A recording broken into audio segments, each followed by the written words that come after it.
of link what we're doing, because heat isn't doing industry, we're doing industry materials and products. We thought of some other more innovative ways where we might be able to interact over the time in a useful way.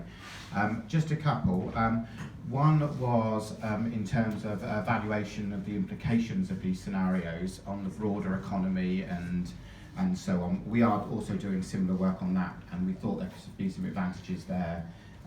So we've been working with the Labour Party on the broader implications of radically reducing energy demand and heat, and the broader economic implications of that, and potentially that kind of analysis could feed in and be useful.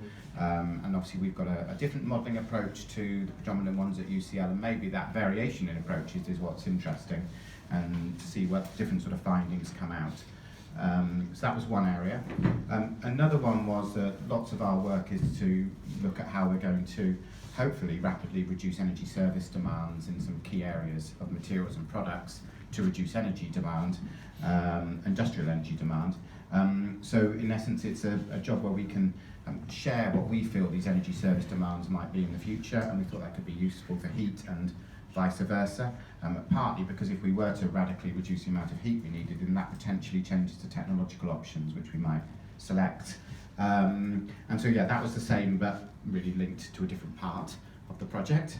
And then finally, one which is sort of outside the scope of the project, but something which may be of interest in the future, and that was to do with the fact that there could be different responses to heat provision across the UK depending on where you are. So one area may specialise and be more hydrogen based, one might be more electricity, one might, I don't know, be biomass, district heating, whatever it might be. And so Leeds has obviously think it's a lot about hydrogen as potentially a solution there, and whether there were opportunities to think about this in a more regional perspective, and then we'd be interested in talking about that, but it's not sort of part of our immediate sort of programme, but something that maybe we'd like to explore in the future.